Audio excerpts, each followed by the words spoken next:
como é que é o dia a dia de um procurador? Ele faz o quê? Meu Deus, bom, de fato, agora você vai entender o que é que faz um procurador. Vou colocar algumas coisas aqui, mas vamos falar de uma conversa bem franca, assim, sobre, tipo, eu vou entrar, professor, você é procurador e vou fazer o quê? Velho, se você está assistindo esse vídeo, provavelmente você ou acabou de passar para procurador, ou você está pensando em seguir essa carreira, né? E aí, primeiro, parabéns, né? Porque você está prestes a embarcar em uma das profissões que são mais importantes, né, para o funcionamento do Estado Democrático de Direito. E eu vou explicar o que significa ser procurador, não só do ponto de vista, né, constitucional, a importância disso para a sociedade, mas mostrar como é que funciona no dia a dia e de um procurador que vai ser iniciante nos casos práticos e até falando um pouco sobre o que é que eu enfrentei com isso. E se você quer entender, então, de fato, como é que é a ideia de um procurador, fica aqui até o final. Eu lhe convido a também continuar aqui nos seguindo no YouTube, comentando, né, se você acha interessante. Eu vou tentar ser o mais direto possível sobre casos que eu trabalhei também, que eu posso falar para que você tenha uma noção do que é que você vai enfrentar assim que você entra na carreira. Olha, a primeira coisa, e novamente eu me chamo Felipe Duque, eu trabalho como procurador da Fazenda Nacional, tá? Sou professor de Direito Tributário e Estratégia de Carreira Jurídica, mas estou sempre também comentando outras coisas. E verdadeiramente como é que eu entendo o que é procurador. Quando eu estava na faculdade eu não entendia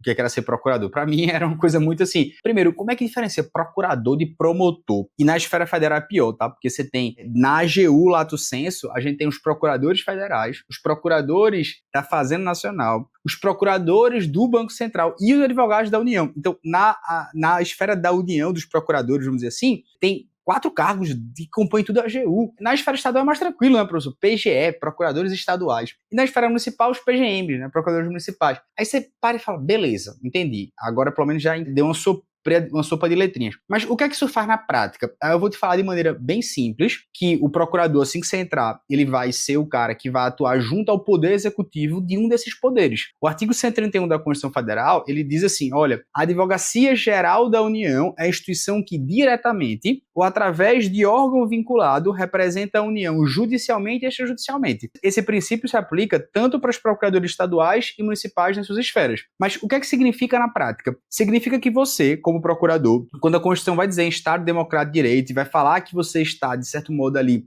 dentro do poder executivo, que essa é a ideia, eu queria que você pensasse que você é o advogado do governador, enfim, do presidente da República ou do prefeito. Então, antes dele tomar qualquer decisão, né, sem um respaldo legal, num contrato que ele está firmando, numa licitação, ou na utilização de recurso público, a ideia é que ele, em tese, deve procurar você, deve ter esse trabalho, veja, extrajudicialmente, ou seja, uma consultoria, ou então judicialmente, se ele precisar ir enfim, a juízo mesmo, né? E aí é só o grande cuidado. O problema do procurador é que ele vira nesse dilema que ele tem que ter uma independência técnica do procurador. Isso não está de maneira tão clara na nossa Constituição, feito está, por exemplo, no Ministério Público, mas, por outro lado, ele também tem que fazer a vontade ali do gestor, só que sem desbordar da Constituição, sem fazer nada inconstitucional. O Supremo fala das prerrogativas do procurador, mas o fato dele estar dentro do Poder Executivo faz com que ele não tenha essa autonomia, que é uma coisa que é uma perseguição. Vou colocar algumas notícias assim que os próprios procuradores entendem que isso é devido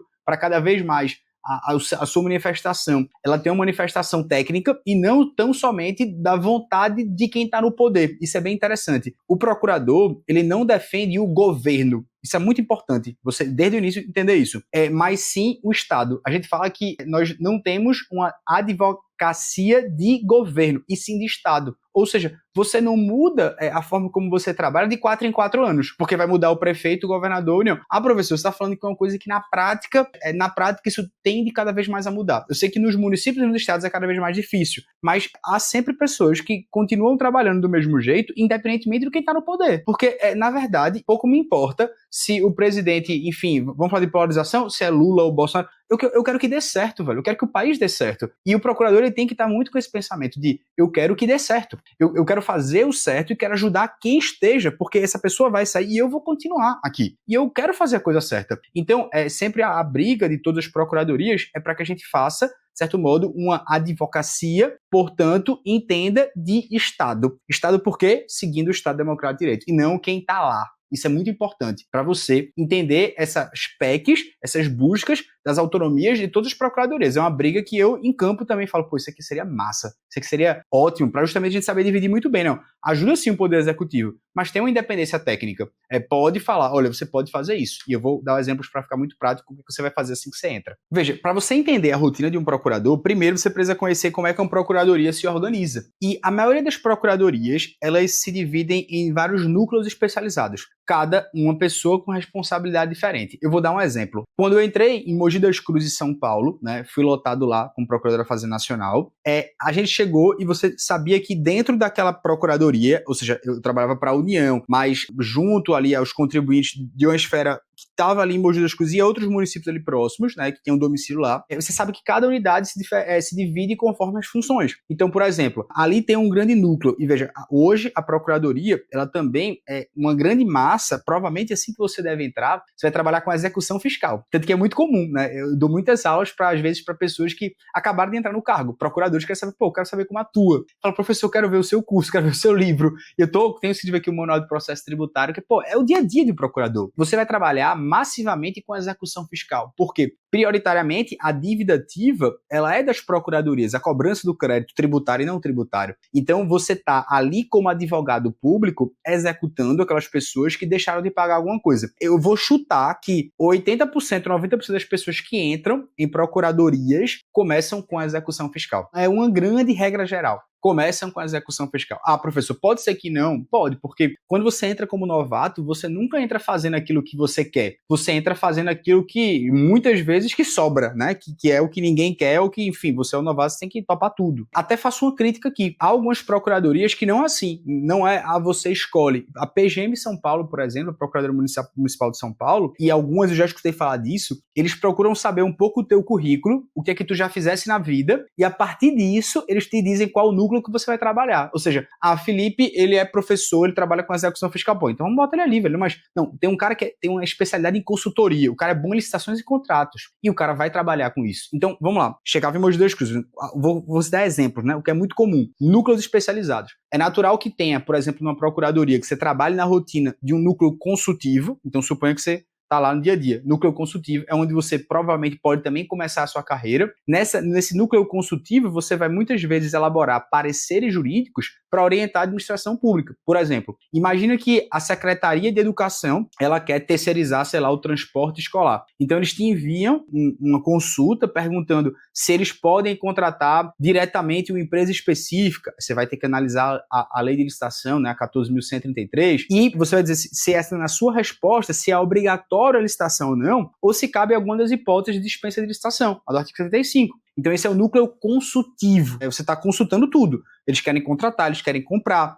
Pode ser que você caia em outro núcleo. Eu não tinha ali, mas isso é muito comum em todos os procuradores de lato sensu. O núcleo de licitações e contratos, segundo núcleo. Isso aqui é um espaço que a gente acha que não posso trabalhar. Pode, porque você vai analisar editais que tanto o município, quanto o Estado, quanto a União, eles querem acompanhar um procedimento licitatório e darem regularidade àquilo, a lançar a minuta contratual quando fecha. Então, sei lá, você recebe um edital de pregão eletrônico para comprar medicamentos, né? Porque a gente sabe que a judicialização de políticas públicas é muito comum nos municípios e nos estados. Então você vai verificar se aquelas especificações técnicas dos medicamentos, eles não restringem a competitividade, ou seja, se a gente está direcionando a licitação para uma empresa só. E isso você está vendo com o artigo 44 da Lei 14.133, né? Se os prazos estão sendo respeitados, o TCU e provavelmente TCE, eles têm uma rigorosidade nessa fiscalização. E aí o gestor público, governador, prefeito, enfim, ele só vai estar seguro e é necessário na lei de licitação que haja um advogado, ou seja, o seu parecer, né, para que a coisa ande. E aí por isso que a independência técnica muitas vezes também é importante, porque você vai chegar diante de um caso e falar, olha, governador, prefeito, não dá para você fazer isso, mas você pode fazer desde que A, B, C, D, F, você pode, ou seja, desde que seja feito conforme a lei. E não simplesmente porque ele quer, você pode fazer, né? Você vai dizer que isso aqui é constitucional e inconstitucional, vai dar sua opinião ali, né? Aí o terceiro núcleo, que é muito comum, ele é chamado núcleo do contencioso, né? Que geralmente, às vezes, eles colocam em alguns procuradores junto com a execução fiscal, mas às vezes gostam de dividir. O que é o núcleo do contencioso? É você participar da defesa. É muito comum que você vai, ou seja, representar o ente público em juízo. Então você, como procurador do Estado, do município, enfim, da União, você vai contestar uma ação que alguém elaborou porque caiu, sei lá, num buraco no município. Ou então, ou seja, uma ação de responsabilidade civil do Estado. A prefeitura pode ser processada por um servidor que alega ter um direito a um adicional de insalubridade. alguém que foi terceirizado, que não recebeu seus valores. Então você vai analisar o laudo pericial, ou seja, você tem demandas muito de servidores públicos, que vão querer algumas verbas que vão dizer se foram pagas ou não. Você tem muitas ações de responsabilidade civil do município, do estado, da União, enfim, bueiros que não estão tapados, seja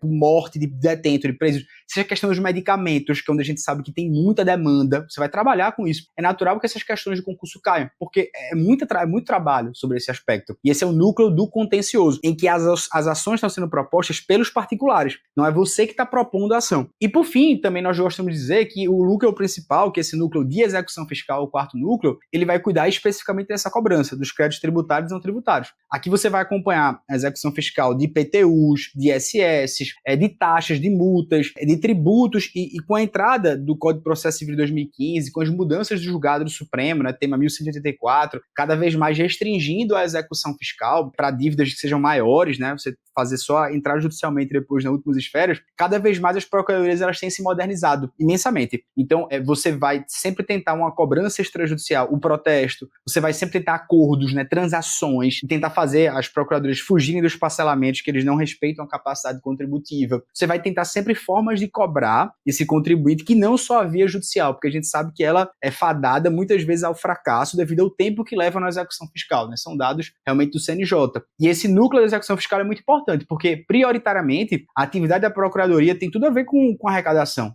Você está arrecadando ali. E isso é muito importante, né? Esse núcleo da execução fiscal, que é onde eu disse para vocês, acho que 80% a 90% de quem entra geralmente fica aqui, é um núcleo bem interessante, né? Um núcleo que eu caí. Assim que eu entrei, eu comecei no núcleo de execução fiscal. Depois, lá em Mogi das Cruzes, às vezes, dentro desses núcleos de execução fiscal, a gente pode subdividi-los. Tem gente que vai atuar feito na Fazenda Nacional, na União, de acordo com o rating, né, de acordo com se é um grande devedor ou não, pessoas que acima de tantos milhões, núcleos dentro da execução fiscal, que são núcleos de investigação. Então você vai fazer, ou seja, uma análise de cada contribuinte para ver se ali tem um tipo de fraude. São só divisões dentro de um núcleo, tá? Só para você entender como pode ser grande o núcleo da execução fiscal. Por exemplo, dentro do núcleo da execução fiscal, tem um núcleo só das pessoas que trabalham com recuperação judicial e falência, que a procuradora também participa. E isso vai fazer parte da sua rotina, por exemplo. Além disso, nós podemos também ter um outro núcleo, né, que seria o núcleo de direito urbanístico e direito ambiental. E você vai tratar muito de questões, especialmente das PGMs, né, sobre uso do solo, sobre licenciamento ambiental, regularização fundiária, né, essas invasões que tem muito, né, a parte de desapropriação também, direito administrativo, às vezes entra nesse núcleo de urbanístico, de direito ambiental. Você vai analisar muito o estatuto da cidade, por exemplo,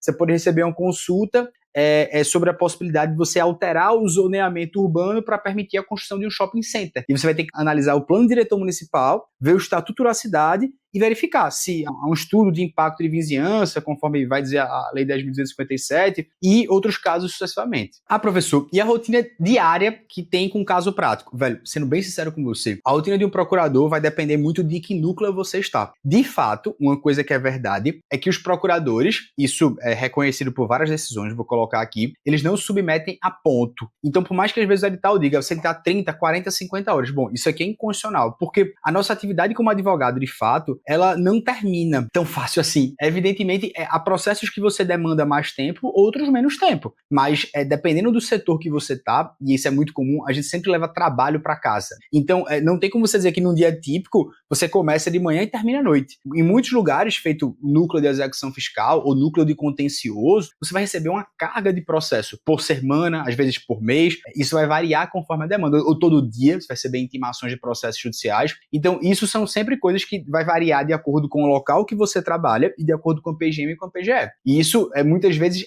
não só variando, veja, de uma coisa que você domina, mas muitas vezes do Poder Judiciário. Eu noto, especialmente nesses meses que são, enfim, janeiro, fevereiro, ou às vezes perto do final do ano, quando o CNJ está pressionando mais o Judiciário, chove, a quantidade de processo aumenta substancialmente. E ele não tem o que fazer, velho. Chegou o processo, a gente vai ter que resolver o processo. Então, na rotina diária, não tem como você até dizer, até pela dinamicidade mesmo, que você vai, vou começar fazendo isso. Não, velho, às vezes chega uma urgência, chega uma tutela antecipada que foi deferida, você tem que parar tudo, porque o juiz vai dizer, olha, cumpra isso aqui imediatamente. E às vezes eles colocam sob pena de prisão, né? Caramba, e até vou colocar aqui umas decisões. Você não pode prender o advogado público se você, enfim, tá fazendo a sua parte, né? Você faz o que é possível, dá o despacho para cumprir internamente, para analisar aquilo ali, aquele rigor técnico, né? Mas você para imediatamente diante da decisão judicial, porque você tá na função de advogado. Então é muito mais fácil eu te dizer que há um grande dinamismo na rotina de um procurador conforme aquilo que está sendo acontecido na realidade que você está inserida, seja no município, no estado ou na União. Mas, se você está gostando desse vídeo, eu posso trazer alguns casos emblemáticos, né?